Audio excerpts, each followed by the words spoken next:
I don't know how well you can hear me in the cab here, but I'm going with the groomer here, and you can see the center ridge, and I've already made one pass over, and I'm trying to bust it up, and that's where those serrations and the blades come in, help true it up a bit, and then dish it off to the sides. If not, carry it for a distance and then you dump it into a low spot. So at times when I got lots of these ups and downs like that, I can load it right up and then dump all that crap off into the hole, and that rear blade will level it off. It works amazing. So there's a lot of that going on, and right now I'm actually cutting pretty good. I didn't really cut much on that first pass, but my blades are also loaded up with roots and stuff, and I just didn't have anywhere that I could pull off to drop any of that stuff. So now I'm actually cutting really well, so it's kind of nice. This is a little bit of a logged out area that they replanted years ago.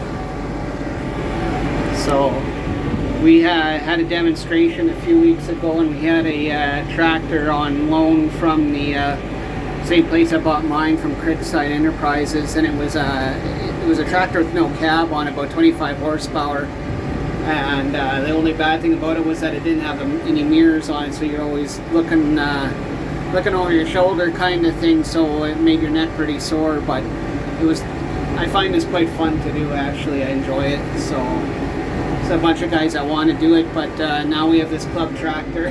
We kind of limit who gets to run it because nobody wants it getting wrecked.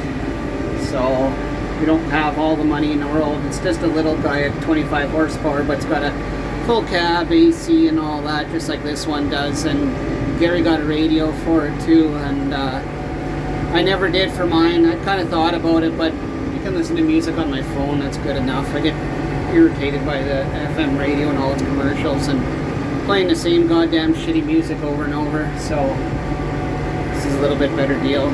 You see here's a little low spot here. I'm going over a high part, and then it's leveling it off for the most part, and then wherever it's kind of low, it'll drop it off in those spots. So we get these kind of whoops on the side here, and I kind of hug the side a bit there, and it'll fill them in, scrape them off, fill them in, scrape them off, fill them in.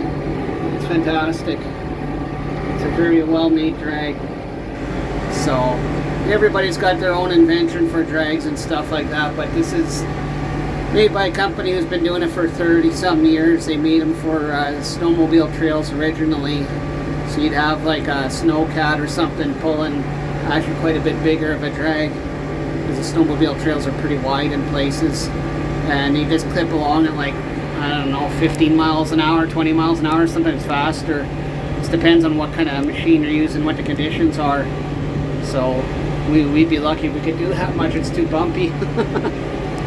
So at this spot here, it's really hard. So I'm not really cutting a little bit, I'm rounding it off mostly. It would take quite a few passes to get it really done well. So eventually Gary's gonna put the braking disc. We got a little 3-point hitch braking disc that he bought with that tractor, and it works very, very well. And then you go over it with the groomer after. You let it kind of sit for a day or so, he says, and then you go over it with the groomer, and it knocks it all down and flattens it all out, chops up all the grass. And that's what you want.